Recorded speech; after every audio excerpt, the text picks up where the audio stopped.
También los candidatos a los ayuntamientos tienen una apretada agenda estos últimos días de campaña. Los mayores y sus necesidades han estado presentes en las propuestas de algunas formaciones. Además, el medio ambiente y la movilidad urbana. Izquierda Unida asegura que la derecha no gobernará Zaragoza. Nadie bajo ningún concepto va a permitir, ni por acción ni por omisión, que la derecha gobierne la ciudad de Zaragoza.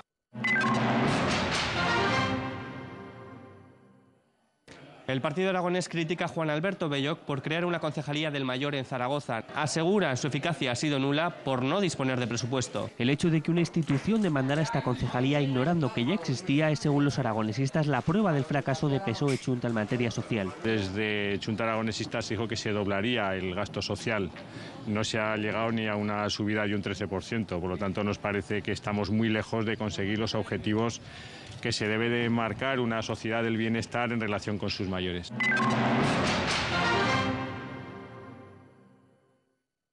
Chunta Aragonesista quiere que Zaragoza sea una ciudad sostenible.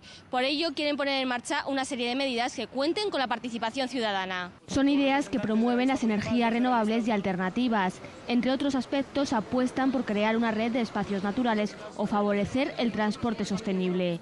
Asimismo, Chunta quiere poner en marcha más de 100 kilómetros de carriles bici. Nos comprometemos a poner a Zaragoza en la cabeza de la lucha contra el cambio climático, y todo ello mediante una estrategia de concertación social y de participación ciudadana.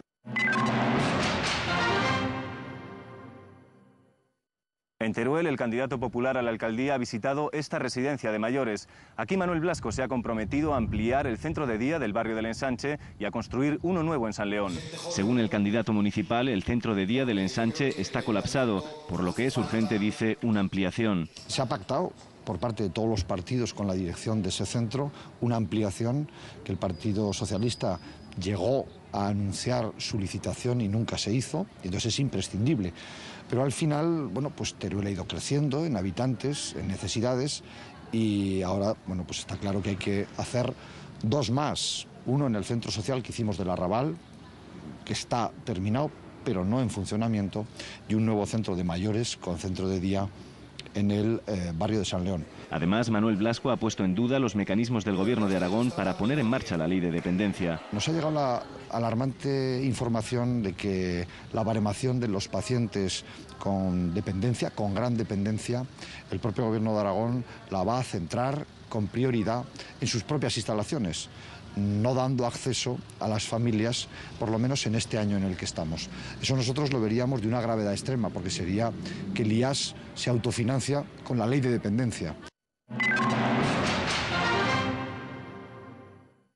Entre simpatizantes y afiliados, el candidato socialista a la alcaldía de Zaragoza ha visitado el barrio del Actur. Ha hablado de los equipamientos del futuro, también de los que se están construyendo, y de infraestructuras como el cierre del tercer cinturón a la altura del puente del tercer milenio. Además, también ha dicho que este será uno de los barrios de Zaragoza que más se beneficien de las obras de la Expo. Belloc ha destacado grandes infraestructuras que quedarán terminadas para la muestra internacional y que influirán de manera directa, ha dicho, en esta zona de la ciudad, como el cierre del tercer cinturón, la recuperación de las riberas o el soterramiento de la rotonda de la Maz. Se beneficia directamente del Parque del Meandro, que estará aquí al lado, de todas las instalaciones de la Expo, del puente del tercer cinturón, del tercer milenio, que a su vez cierra el tercer cinturón, por eso lo he dicho, pero también tienen el vial norte del Actur que se va a hacer, el soterramiento de la rotonda de la Maz, eso lo que es grandes infraestructuras de comunicación que son fundamentales, o las riberas de los ríos o la avenida de Ranillas. El candidato socialista ha destacado además nuevos equipamientos para el barrio del Actur.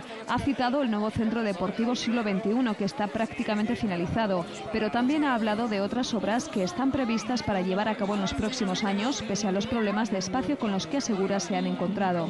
De todas maneras, en el Actur Norte asumimos el compromiso de poder realizar una escuela infantil, un centro de mayores y una biblioteca.